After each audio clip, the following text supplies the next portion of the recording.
Right. So, we often talk about these big global goals, but I've been really diving into how SDG 9, industry, innovation, and infrastructure, impacts, well, our brilliant small businesses here in the UK.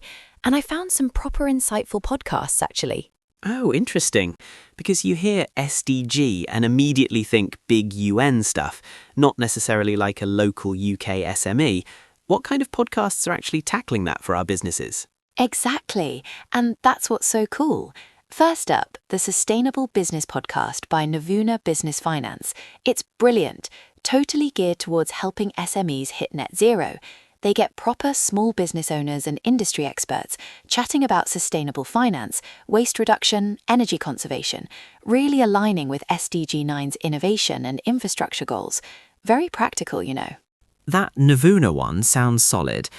Are there others that specifically tackle the innovation aspect for UK businesses, or perhaps how they're building more sustainable industrial processes? Oh, absolutely. There's Supercharging Innovation podcast by the Catapult Network. It's completely UK-centric, exploring how we overcome national and global challenges using science and tech, total SDG 9 stuff. Then, Sustainable Business Covered, the ED podcast with Lloyds Bank, explores breakthrough innovations for a net zero circular economy, spot on for SDG 9 here. And Sustainability in Small Businesses by Nottingham Business School on YouTube. That's another good one, directly addressing UK challenges. Wow. So a lot of specific resources then for UK businesses wanting to really push forward with these goals. That's really encouraging to hear. And even podcasts not strictly UK focused can be super inspiring. There's SDG 9 Innovating for the Future on YouTube. It directly addresses SDG 9, emphasizing building resilient capacity and sustainable industrialization. It offers global examples, a municipality in Costa Brava overcoming water scarcity, or using augmented reality to support clients in Jordan during COVID-19. Right, so seeing global solutions, that gives UK businesses ideas, doesn't it? Like for waste management here. Exactly. It illustrates those broader SDG 9 principles really well and gets you thinking, how can we adapt that here? It's about sparking local innovation.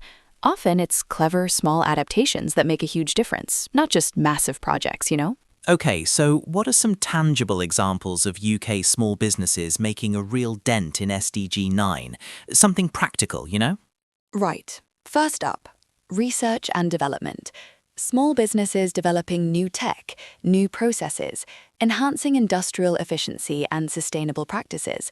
Collaborating with universities really amplifies that effect. It's smarter innovation. So actual new stuff and a circular economy then? Exactly. Promoting circular economy practices. Think eco-design, closed-loop supply chains, extending product life. It minimizes environmental impact and fosters sustainable production. It's about thinking differently about how things are made and used. Okay, so we've covered R&D and circular economy. What about infrastructure? Anything really stand out there for UK small businesses in terms of tangible impact? Oh, definitely. Those affordable, innovative container homes in Southampton. Bernard Business Consulting and Company H recycled shipping containers for vulnerable housing. Proper innovation in action, building resilient infrastructure. Wow, container homes. That's incredibly practical. And how does digitalization tie into all this for SMEs broadly? Massively. Leveraging new tech for better connectivity, productivity, innovation. It supports efficient operations, sustainable waste management, and renewable energy adoption. Essentially, it helps embed sustainability in everything. It's a really exciting time.